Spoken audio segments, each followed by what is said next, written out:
Holmes? Holmes? Holmes? Holmes? Holmes? You come at a crisis, Watson.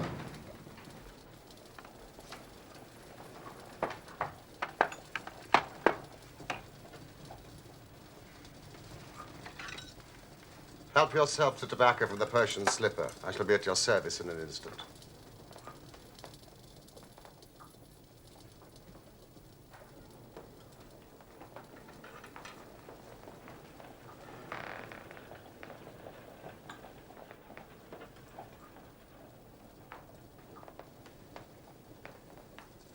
If this remains blue, all is well. If it turns red, it's a man's life.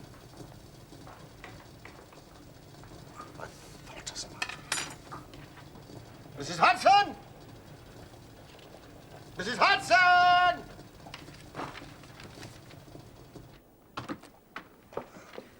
Would you find Billy, please, and tell him to dispatch these telegrams without delay?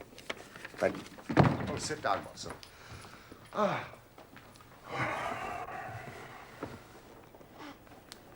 A commonplace little murder. You have something more interesting, I fancy. You are the stormy petrel of crime, Watson. What is it? I've had a letter from a boy I was at school with. I think you should read it. Percy Phelps, brilliant boy, carried off every prize the school had to offer, went on to fresh triumphs at Cambridge. I must confess, he'd passed completely out of my mind until this. My dear Watson, I've no doubt you remember Tadpole Phelps, who was in the 3rd form when you were in the 5th. It's possible you may have heard that through my uncle's influence, I obtained a good appointment at the Foreign Office. His uncle's Lord Holdhurst. And that I was in a position of trust and honor till a horrible misfortune came suddenly to blast my career. Yes, his gaudy connections did him little good at school. It seemed to us a piquant thing to chevy him about the playground, hit him over the shins with a wicket. Do you think you could bring your friend, Mr. Holmes, down to see me? It doesn't tell us much. Yeah, hardly anything. But the writing is of interest. It is a woman's. No, man, surely. No, a woman's. You know, at the commencement of a case, it is always something to know that a client is in close contact with someone who, for good or evil, has an exceptional nature. You're interested. Indeed. Well, if you are ready, let us start for Braebury House, Woking, at once. Well, my practice... Oh. Well, I mean, if your cases are more interesting than mine. I was going to say my practice would do very well for a day or two. It's the slackest time of the year. Excellent. Then let us visit this diplomatist who is in such evil case, and the lady to whom he dictates his letters. Mrs. Hudson! Hot water!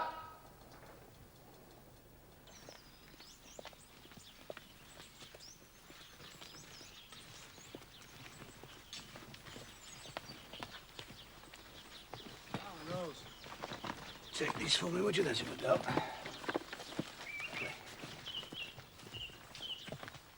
Mr. Sherlock Holmes. And this is my colleague and friend, Dr. Watson. Dr. Watson, I'm so glad you've come. Percy's been inquiring after you all morning. Poor chap. I perceive that you yourself are not a member of the family. Of course. You see my J.H. monogram. No, for a moment I thought you'd done something clever. Joseph Harrison's my name. And since Percy is betrothed to my sister Annie, I shall at least be a relation by marriage. You'll find her in his room. She's been nursing him these past 2 months. Rose, the house.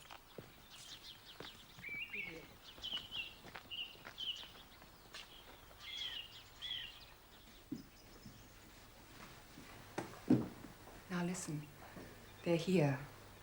Shall I leave? No. No.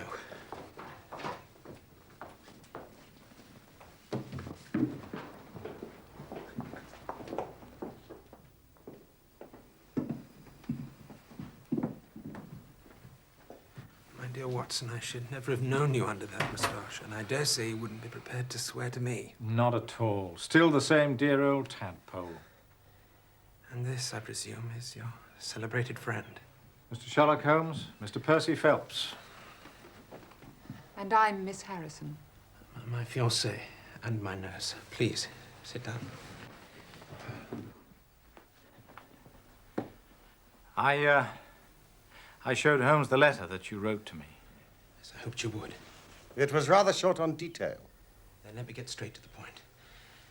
I work as a clerk in the Foreign Office. My uncle is Lord Holdhurst. When he became Foreign Minister, he gave me occasional delicate missions of trust, which I always managed to conduct successfully.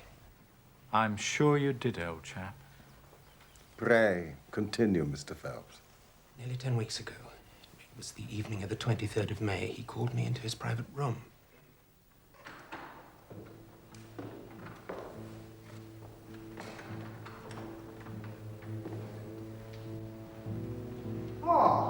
Percy, my dear boy. Good evening, sir. You've heard of the Naval Treaty that has just been drawn up between England and Italy. I've read rumors in the press, sir. Most regrettable. And it is of the utmost importance that nothing further should leak out. The French and Russian embassies would pay an immense sum to learn its contents. This is the original. It should not leave my bureau. Were it not absolutely necessary to have it copied, take it straight to your office and lock it up. Now, remain behind when the others go, so that you can work at your leisure and without fear of being overlooked. And when you have finished, relock both the original and the draft in your own desk and hand them over to me personally tomorrow morning. The very greatest care, nephew. You may rely on it, sir. This treaty, can you be more precise as to its nature? In broad outline, it defined the position of Great Britain towards the Triple Alliance in the event of the French fleet gaining complete ascendancy over Italy and the Mediterranean. I returned straight to my office, where I found a colleague of mine, Mr. Charles Gorrow, still working. Hello, Chip. What did Uncle want? To congratulate me on my engagement. Splendid.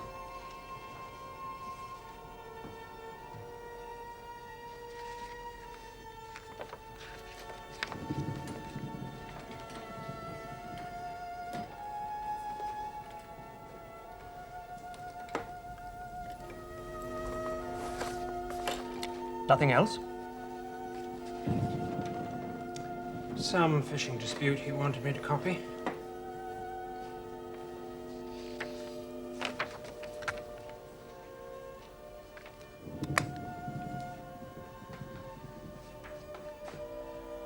You're not still on that Bulgarian piece, are you?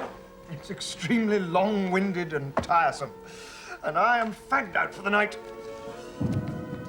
You working late again? Just a few things. You want to slack off a bit, old man. Ambition's a fine thing and all that, but do not neglect the beautiful Miss Harrison.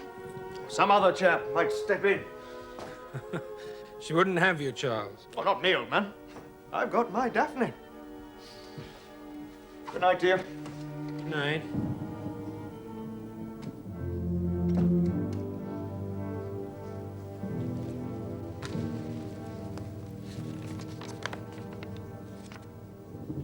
You made sure that he was gone before you started work. Quite sure. And I copied as fast as I could, for I knew that Joseph, my fiancée's brother, We met him in the garden. he was in town and was traveling back to Woking by the 11 o'clock train. I wanted to catch it if possible. But it was a long document. Written in French.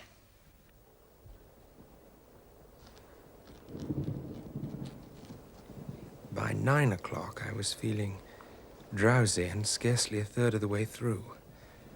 I thought a cup of coffee might clear my brain, so I rang the commissionaire who stays on duty all night in a small lodge at the bottom of the stairs.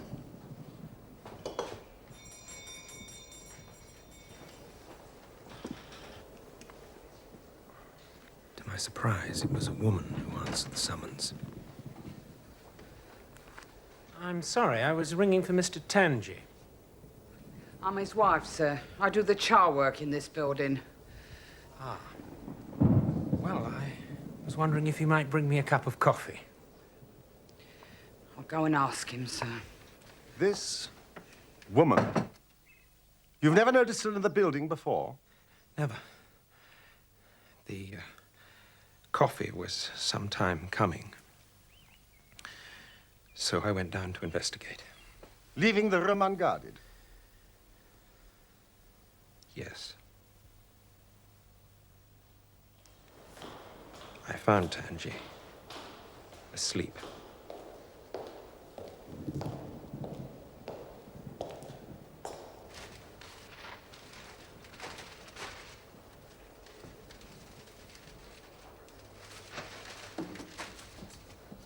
Mr. Phelps, sir. I'm very sorry, sir. I must have just dropped off for a moment. Your coffee, sir. Well, if you're here, sir, who's ringing the bell? Bell? What bell is it? Well, it's the bell in the room in which you're working, sir.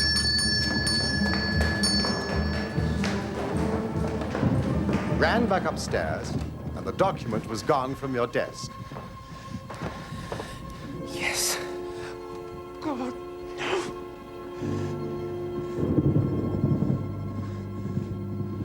You passed no one in the corridor. No one. There was no one. In the room, in the corridor. All seemed exactly as I'd left it. Percy has drawn a rough chart of the building, Mr. Holmes, which he thought might be of use. Yes, that's the utmost importance, Mr. Holmes. Yes, I think I quite follow it. On your discovery of the theft, what did you do then? Well, I recognized in an instant the thief must have come up through the side door. This one here. Yes, of course. Well, you'd have met him if he'd come the other way. And you are satisfied that he could not have been concealed in the room or in the corridor? Absolutely impossible. All the other doors were locked. Strict Foreign Office regulations. There was no cover at all. A rat couldn't have concealed himself there.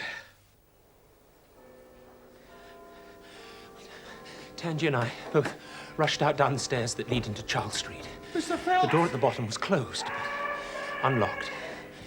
It was dark, raining. There was no one. But I distinctly remember the 3/4 of Big Ben. 9:45. That is of enormous importance. They came out here. You see, Holmes? On the corner, we found a policeman, but he'd seen no one leave the building in the last quarter of an hour except for the commissionnaire's wife. So we ran through to Whitehall. It was full of traffic, people coming and going, all only too eager to find a place of shelter on so wet a night. No lounger to tell you who'd passed? None. Had it been raining all evening? Since about 7. Ah, this chain of events is certainly of extraordinary interest. And so you returned to the office? Examined it, I presume, to see if the intruder had left any traces. Muddy footmarks, any cigar end or dropped glove, hairpin? There was nothing. Except the tangible fact that the commissionaire's wife had run out of the building not 10 minutes earlier. What did you do next, Mr. Phelps? The constable alerted Scotland Yard. It was then, for the first time, the full horror of my situation came upon me. I'd been so confident of regaining the treaty. I dared not think. Watson will tell you I was a nervous, sensitive boy at school. It's my nature. I thought of my uncle, his cabinet colleagues, the shame I'd brought upon them, myself,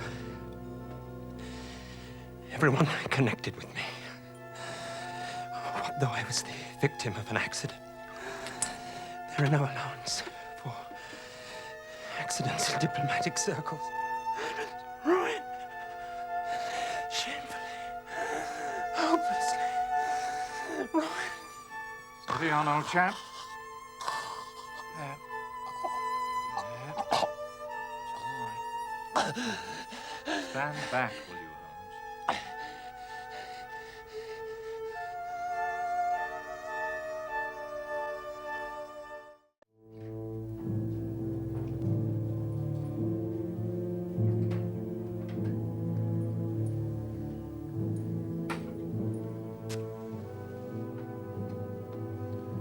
Is the investigation concluded?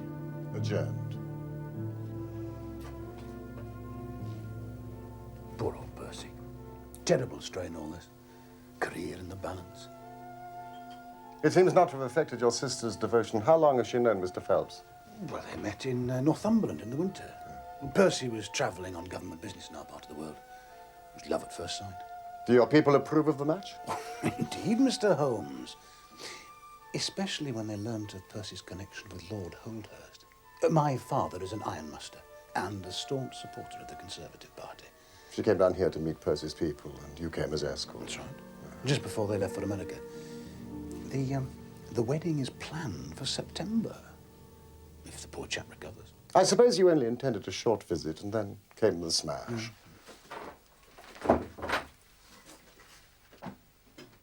May I ask you what your occupation is that allows you to while away the summer in working? As the eldest son, Mr. Holmes, I have expectations of inheriting my father's business. I also dabble in stocks and shares, which grants me a certain independence. My apologies if my question offended you. On the night of May the 23rd, had you arranged to meet Mr. Phelps at Waterloo to take the 11 o'clock train together? No. That may have been his intention. He knew I was in London dining with my stockbroker. But I wasn't expecting to meet him. Then thank you for your time, Mr. Harrison.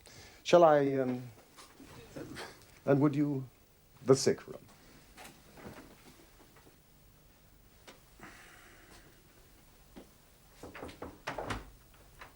Mr. Holmes, I do apologize. I feel calmer now, thanks to Watson's ministration. Gently with him, Holmes. Mr. Phelps, that is just the matter of the commissionaire's wife. Yes, of course. As I remember, shortly after our return to my office, Inspector Forbes of the Yard arrived to take up the case with considerable energy. We hired a hansom, and within half an hour we were at the Tangys' home in Brixton.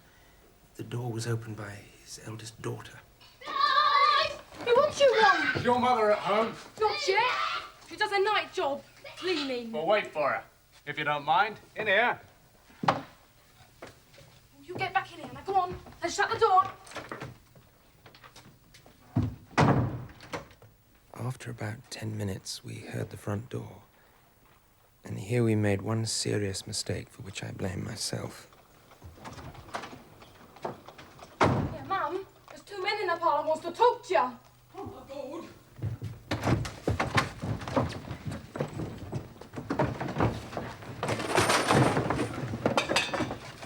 Oh, if it isn't Mr. Phelps of the office. Come. Who do you think we were when you ran away from us? I thought you was the bailiffs. We've had some trouble with a tradesman.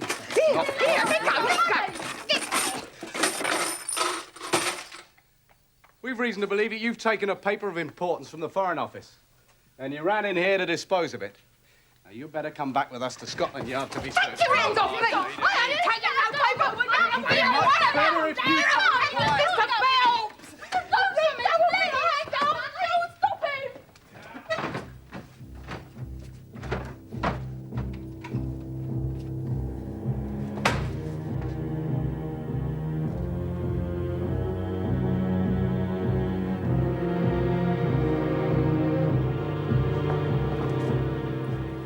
Made a full examination of the kitchen? Yes. There was no sign of the documents.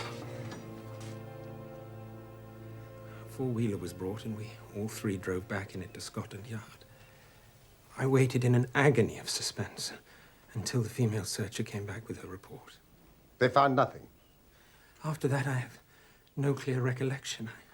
I believe a police officer drove me to Waterloo, where, by the merest good fortune, I met Dr. Ferrier, who lives near us and was traveling down by the next train. The train you caught now would have been? The 11:40, I think. Dr. Ferrier most kindly took charge of me. Just as well he did, for I had a fit in the station, and before we reached home, I was practically a raving lunatic. Your brother had already returned? Yes.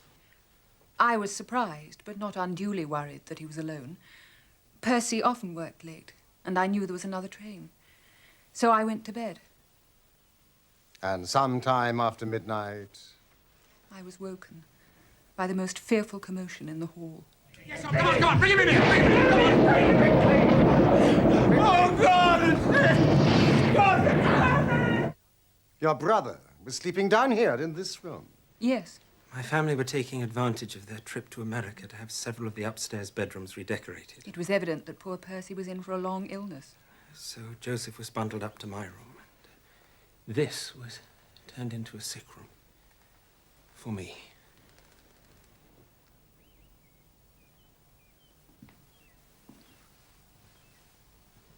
Why, it's a very cheery room. I have lain here for 9 weeks, delirious. If it had not been for Miss Harrison and the doctor's care, I should not be speaking to you now.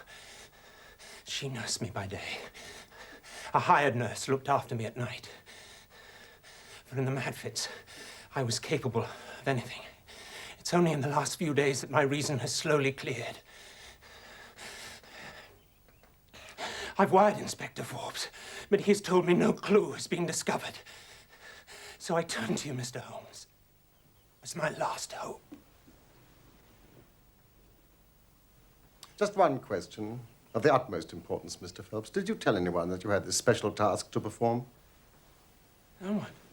Not Miss Harrison, for example? No. I had not been back to Woking in between getting the order and executing the commission.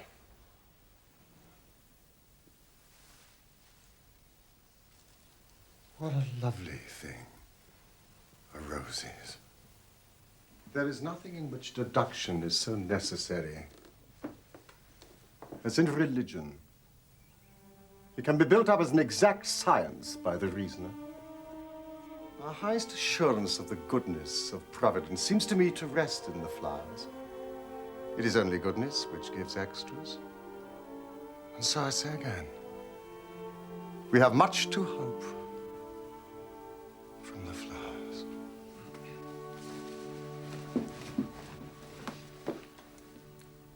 Do you see any prospect of solving this mystery, Mr. Holmes? Mystery? Ah. It would be absurd to deny that the case is abstruse and complicated. Do you see any clue? You have furnished me with 7, but I must put them to the test before I can pronounce on their value. You suspect someone? I suspect myself. What? Of coming to conclusions too rapidly.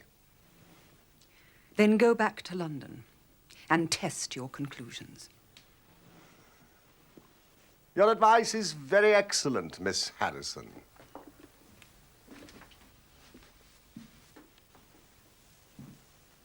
Mr. Phelps, do not indulge yourself in false hopes. The affair is a very tangled one, and I am not a magician.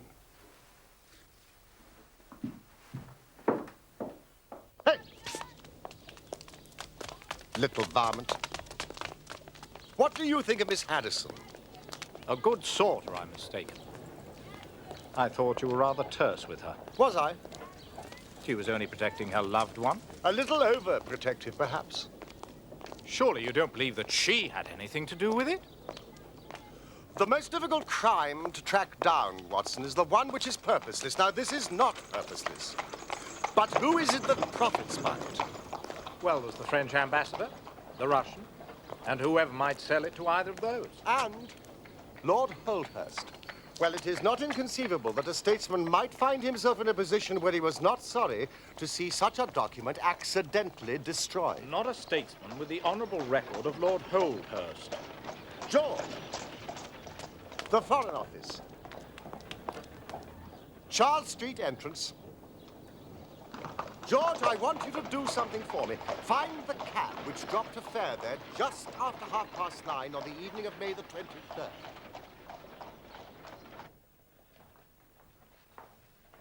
Godot. A French name. Huguenot, actually. But I'm as English in sympathy as you are, Mr. Holmes. Am I under some sort of cloud because of my name? Oh, no. Holmes has a French grandmother.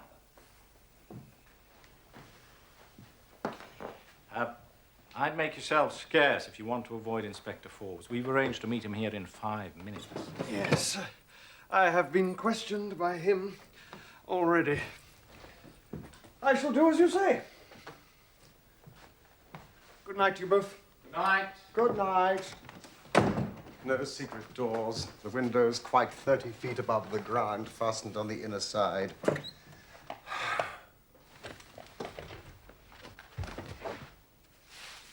The carpet prevents any possibility of a trap door. Now, whoever rang the bell rope must have come right over to the desk. Why ring it? I mean, was it the thief out of bravado? Or was it someone with the thief who tried to prevent the crime?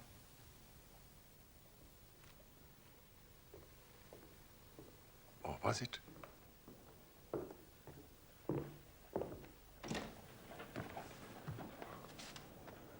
Inspector Forbes, I believe. Mr. Holmes, I'm a very busy man. I have other cases besides this one. But none so vital to the national interest, I'll wager. May I introduce my friend and colleague, Dr. Watson? What do you want from me, Holmes? I know about your methods. You're ready enough to use our information. Then you try and finish the case yourself and bring discredit on us. On the contrary, in my last 53 cases, my name has appeared in only 4, and the police have the credit in 49. I don't blame you for not knowing this. You are young and inexperienced. But if you wish to get on in your duties, you will work with me and not against me. Now then, what steps have you taken? Tanji, the commissionaire, we've cleared. He left the guards with a good character. His wife's a bad lot, though. She drinks. What about the clerk? Godot. He's been shadowed all these 9 weeks. We can show nothing against him. Have you formed any theory about how this bell rang? No. I must confess that beats me. It was a cool hand, whoever it was. Go and give the alarm like that. Yes, it was a very queer thing to do. Well, many thanks, Inspector, and if I can put this thief in your hands, you shall hear from me. Come along, Watson. May I ask where you're going now? To interview Lord Holdhurst, the cabinet minister and very possibly the next Premier of England. Good evening, Inspector. I can't pretend, Mr. Holmes, that I'm ignorant of the reason for your visit. But in whose interests are you acting, may I ask? In the part of Mr. Percy Phelps. Ah, my unfortunate nephew. You can understand that our kinship makes it the more impossible for me to screen him in any way. Yes, but if the document is found, Lord Holdhurst. That, of course, would be different.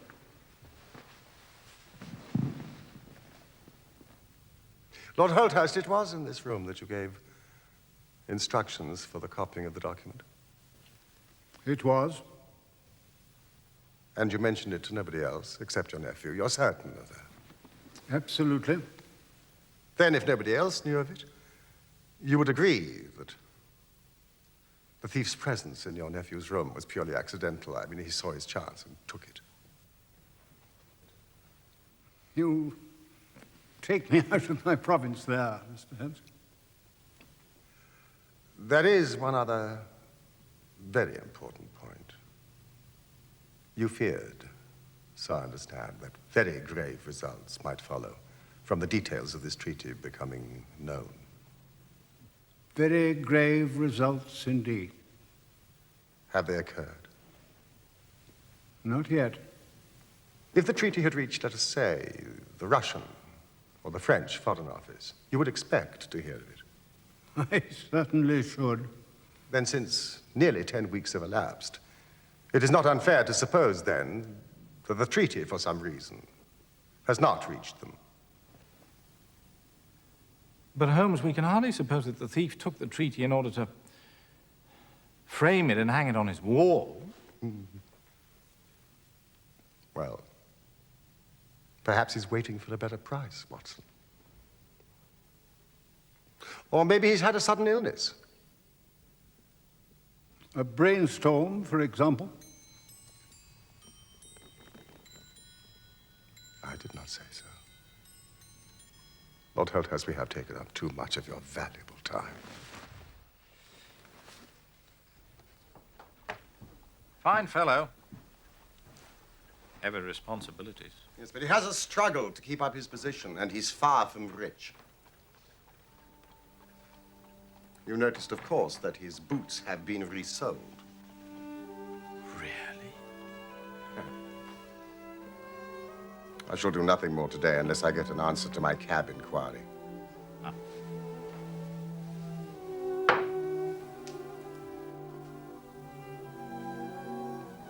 You all right?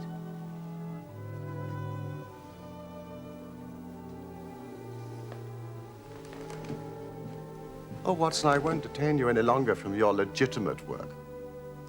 But I should be extremely obliged if you would come down to Woking with me tomorrow. The same train that we took today. Yes, of course. Night, Holmes.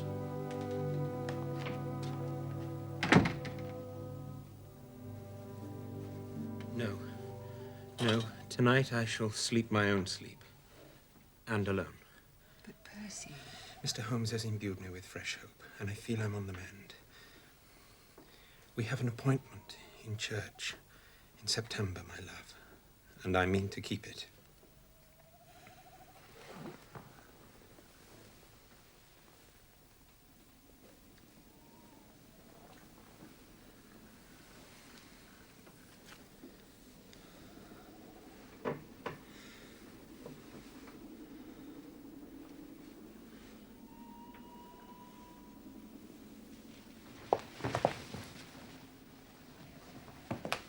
He sent the nurse away.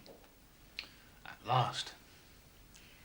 He puts too much faith in the great detective. Well, it's you that's kept his flame alive, not some detective. And you, brother. Without you to support me,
Could it be that I'm the center of some monstrous conspiracy? And that my life is aimed at, as well as my honor? And as far as I know, an enemy in the world. You certainly have had your share of misfortune, old chap. I think I may have found the spot where the fellow scaled the wall.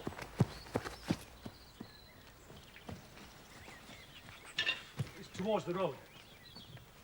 Ah, do you think this was done last night? It looks rather old to me. No, I fancy we shall get no help there. Now, why did the intruder choose the window onto the courtyard? I should have thought this side of the house would have been easier.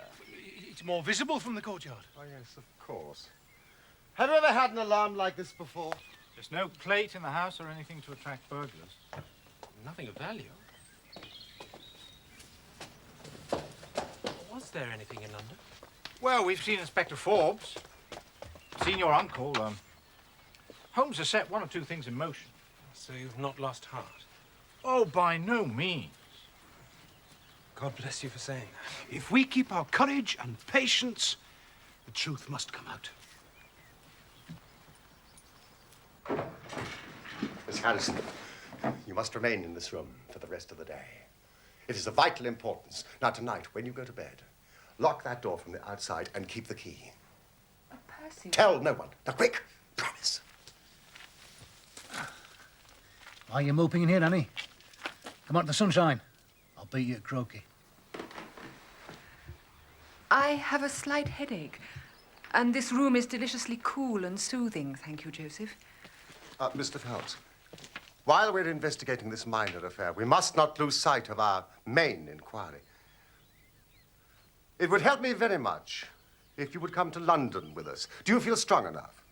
Yes, if you really think I can be of help. Do you want me to stay the night? I was on the point of proposing it.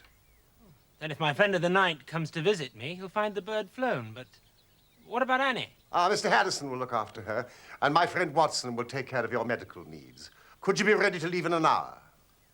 We're all in your hands, Mr. Holmes.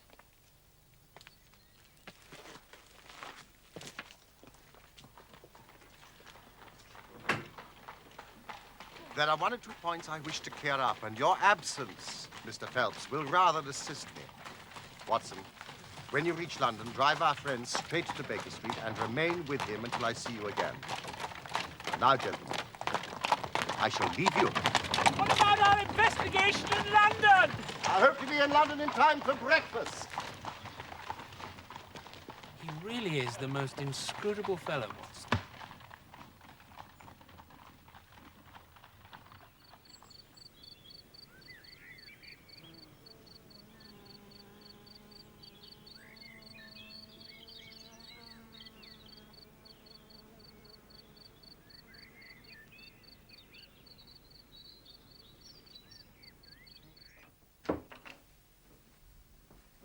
Oh, you're still in here. How's your headache? A little better. First day for 9 weeks without the invalid.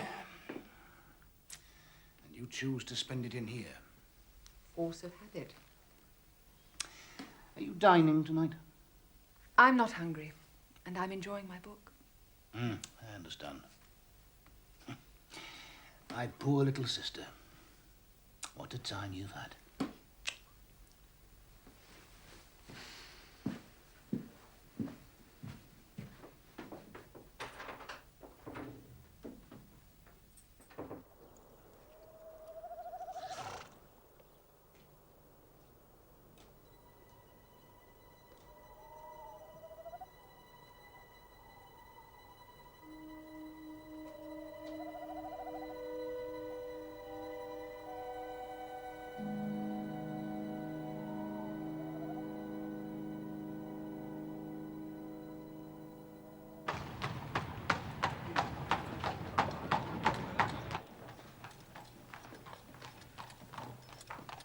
That'll be Mr. Holmes returning now, sir.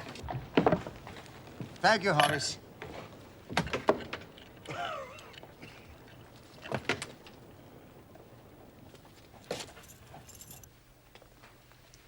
He looks like a beaten man.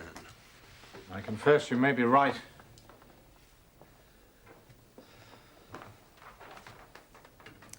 hoped for so much.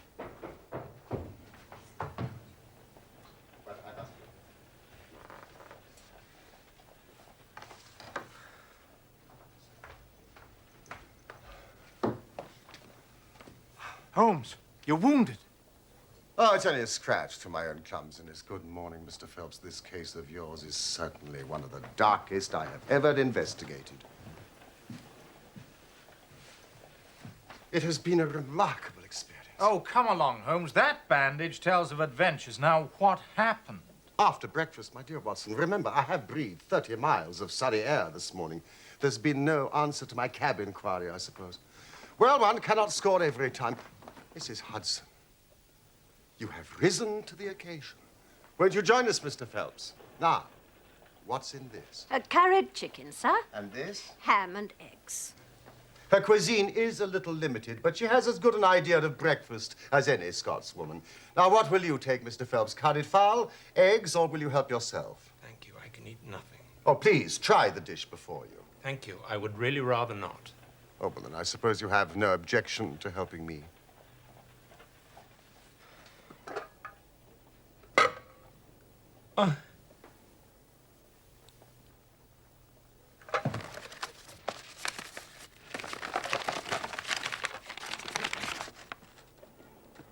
It's the treaty.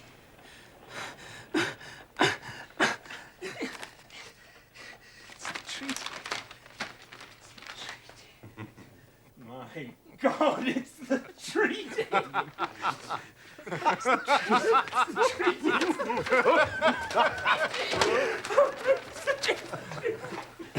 Watson, Randy. Ah, there. It really was too bad of me to spring it on you like that. But Watson here will tell you that I never can resist a touch of the dramatic. God bless you for saving my honor. Thank you, Mrs. Hudson. Oh, thank you for your many considerations. A Scotswoman's breakfast, indeed. A silly bit of paper. Please, tell me how you got it. Where it was. After I left you, I settled myself into the English countryside and spent a charming afternoon. I remained there until dusk. And then I returned to your house. I clambered over the wall and made my way through the undergrowth until I reached the stables just opposite your bedroom window. The blind in your window had not yet been drawn, and I could see Miss Harrison reading a book by the light from a lamp. It was about 10:15 when she closed the book, moved across the room, carrying the lamp with her. But I felt quite sure that she had turned the key in the lock. Key? The instructions I gave her, which she carried out to the letter. Mr. Phelps, she is a lady of rare character. Without her cooperation, you would not have that paper in your hand now. It was a weary vigil. But it had the sort of excitement a sportsman feels when he lies before the watercourse and waits for the big game.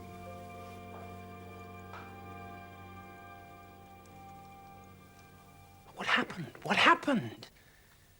It was about 2 o'clock in the morning when I heard the gentle sound of a bolt being pushed back.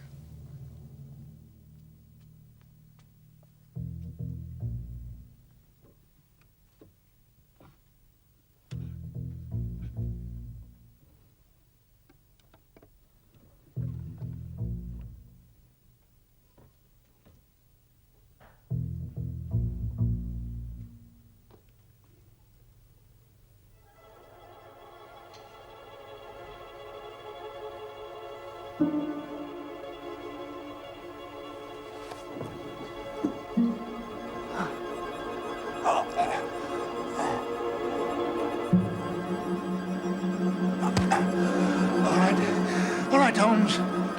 What you gonna do with me? I've got what I want. Now, run for it.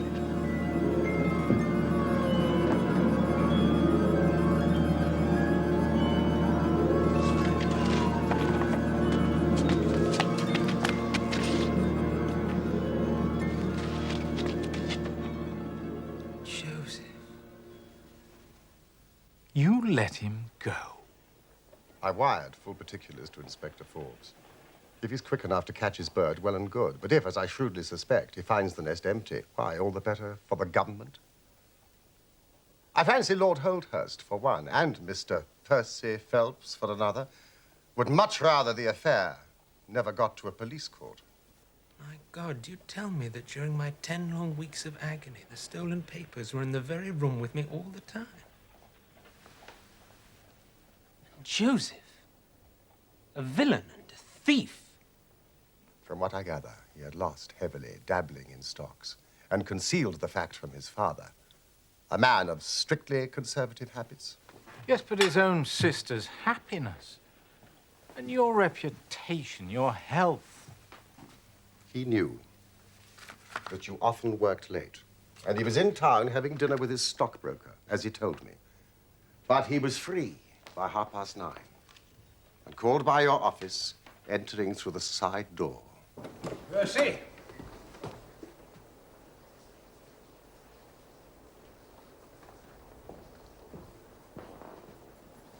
Finding no one in there, but the light on and work evidently in progress, he rang the bell. The instant he did so, his eye caught the paper on the table. He knew at once that chance had put in his way a state document of immense value.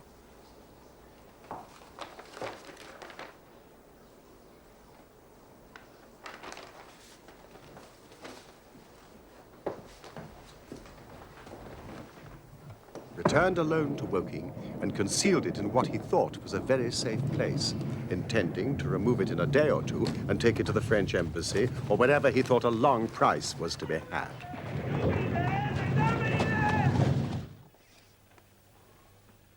Then came your sudden return. Without a moment's warning, he was bundled out of his room, and from that moment on, there were always at least 2 of you in there, preventing him from regaining his treasure, maddening for him. My suspicions became certainties when the attempt to break in was made on the first night that the hired nurse was absent, which showed that the intruder was well accustomed with the ways of the house. At last, he had his chance. But you baffled him with your wakefulness. Yes, I didn't take my sleeping draught. But he had another chance when you came up to London. I kept Miss Harrison in the room all day so as to anticipate him. But if you already knew the papers were in the room... I thought they probably were, but I had no desire to rip up all the skirting in search of them. By allowing him to lead me to the hiding place, I saved myself an infinity of trouble. And caught him red-handed. Quite so. Yes, but why did he try the window when he might have come in through the door? To appear to be a burglar, and if necessary, make good his escape across the courtyard. The knife. You don't think he had any murderous intentions? My dear fellow, I can only say that Mr. Joseph Harrison is a gentleman to whose mercy I should be extremely unwilling to trust. That will be a young lady for you, Mr. Phelps. Annie? I left her a note to come to London the moment she woke. But, Mr. Phelps, she knows nothing as yet of her brother's criminality. Oh, yes. My dear Holmes, I can't thank you enough. I shall go down at once and explain everything. Percy, goodbye, and good luck.